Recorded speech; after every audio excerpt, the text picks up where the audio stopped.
Hello everyone, आज पनि तपाईँहरूलाई स्वागत छ मेरो डे भ्लगमा। आज पनि त्यस्तै खासै धेरै लामो त छैन।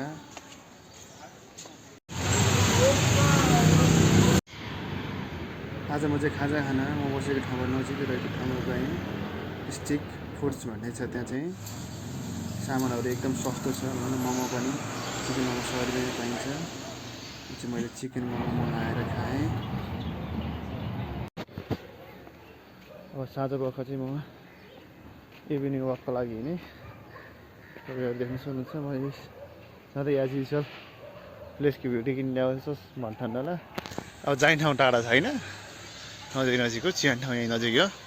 आज चाहिँ आकाश खुला छ, ताराहरू बेरिएको छ। भिडियो क्वालिटी पनि किन घट्यो भन्नु होला।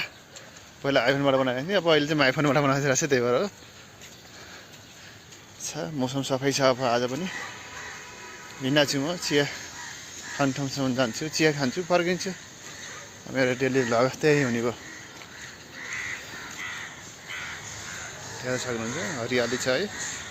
पछि यो हरियाली आउँदैन 2-4 महिना पछाडि पूजा भइरहेको छ यहाँ चाहिँ। सायद के पूजा हो?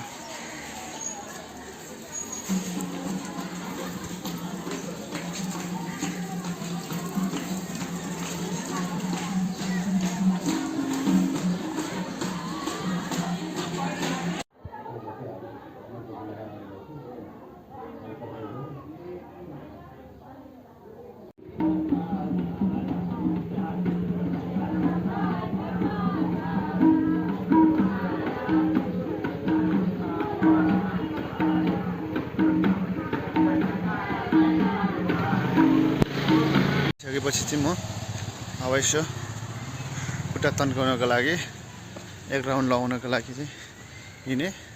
यो चाहिँ नजिकै, म बस्ने ठाउँबाट नजिकै यसो एक राउन्ड लगाएँ, फ्रेस पनि भइन्छ है। यिनै यहाँ चाहिँ अब एउटा गल्ली जस्तो छ, त्यहाँ चाहिँ बाँसको झ्याङ पनि थियो। अब अहिले चाहिँ माथि मान्छेहरूले घर बनाउने, बाटो बनाउने काम गरिसकेँ। आज चाहिँ बिहेर जताततै म गन्दैछ कि जाने भएँ।